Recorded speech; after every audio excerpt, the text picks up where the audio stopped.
ಮಹಿಳಾ ನೌಕರರಿಂದ, ಮಹಿಳಾ ನೌಕರರಿಗಾಗಿ, ಮಹಿಳಾ ನೌಕರರಿಗೋಸ್ಕರ ಬೃಹತ್ ಆಗಿ ಒಂದು ಬಲಿಷ್ಠ ಸಂಘಟನೆಯನ್ನ ಮಹಿಳಾ ನೌಕರರ ಧ್ವನಿಯಾಗಿ ಕಟ್ಟಬೇಕು ಅಂತಕ್ಕಂಥ ಉದ್ದೇಶದಿಂದ 2023 ಜುಲೈ 13ನೇ ತಾರೀಕು ನೋಂದಣಿಯನ್ನು ಮಾಡಿ ಡಿ ಗ್ರೂಪ್ ನೌಕರರಿಂದ ಎ ಗ್ರೂಪ್ ನೌಕರರವರೆಗೆ ಎಲ್ಲ ಇಲಾಖೆಯ ಮಹಿಳಾ ನೌಕರರನ್ನ ಒಳಗೊಂಡು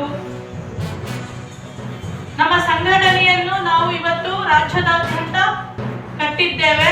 ನಮ್ಮ ಸಂಘಟನೆ ಇವತ್ತು ರಾಜ್ಯದಾದ್ಯಂತ ಎಲ್ಲ ಜಿಲ್ಲೆಗಳಲ್ಲಿ ತುಂಬಾ ವ್ಯವಸ್ಥಿತವಾಗಿ ಮತ್ತು ಜವಾಬ್ದಾರಿಯಿಂದ ಕೆಲಸ ಕಾರ್ಯಗಳನ್ನ ನಿರ್ವಹಿಸ್ತಾ ಇದೆ.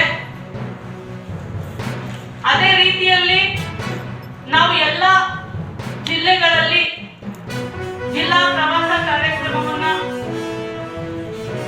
ಸದಸ್ಯತ್ವ ಅಭಿಯಾನ ಕ್ಯಾಲೆಂಡರ್ ಬಿಡುಗಡೆ, ಗಾಣಗಾಪುರ ಕ್ಷೇತ್ರ ಅಭಿವೃದ್ಧಿ ಆಗಲೇಬೇಕು. ಈ ಭಾಗದಲ್ಲಿರ್ತಕ್ಕಂಥ ಎಲ್ಲ ಶಾಸಕರು ಕೂಡ ಈಗಾಗಲೇ 2-3 ಮೀಟಿಂಗ್ ಮಾಡಿದ್ದಾರೆ. ನಮ್ಮ ಜಿಲ್ಲಾ ಉಸ್ತುವಾರಿ ಸಚಿವರು ಜಿಲ್ಲಾಧಿಕಾರಿ ಜೊತೆ ಚರ್ಚೆ ಮಾಡಿ ಪ್ರಸಾದ್ ಸ್ಕೀಮಲ್ಲಿ ಹಣ ಬೇಕು ಅಂತ ಪ್ರಸ್ತಾವನೆ ಕೂಡ ಸಲ್ಲಿಸಿದರು. ಅದ್ಯಾಕೋ ಆಗಲಿಲ್ಲ. ಆಮೇಲೆ ವಿಧಾನಸಭೆಯಲ್ಲಿ ನಮ್ಮ ಎಂ ಬಿ ಪಾಟೀಲರು ಪ್ರಶ್ನೆ ಕೂಡ ಹಾಕಿದರು ಮೊನ್ನೆ ಸೆಷನಲ್ಲಿ, ಅದು ಹಿಂದಿನ ಸೆಷನ್ನಲ್ಲಿ. ಆಮೇಲೆ ನಾನೇ ಖುದ್ದಾಗಿ ಒಂದ್ಸಲಿ ಬರ್ತೀನಿ ಅಂತ ಹೇಳಿದೆ. ಒಂದು 2-3 ತಿಂಗಳಿಂದ ನಾನು ಬರಬೇಕು ಅಂತ ಆ ಕಾರಣಾಂತರಗಳಿಂದ ಉಸ್ತುವಾರಿ ಸಚಿವರು ನಾವು ಒಂದು ಟೈಮ್ಗೆ ಸೇರೋಕ್ಕಾಗಲಿಲ್ಲ. ಇವತ್ತು ಕೂಡ ಫ್ಲೈಟ್ ಟಿಕೆಟು ಬುಕ್ ಮಾಡಿದರು ಪ್ರಿಯಾಂಕ್ ಅವರು. ಅದರೇನೋ ಸ್ವಲ್ಪ ಆರೋಗ್ಯ ಸರಿ ಇಲ್ಲ ಅಂತ ಹೇಳಿ ಬರಲಿಲ್ಲ.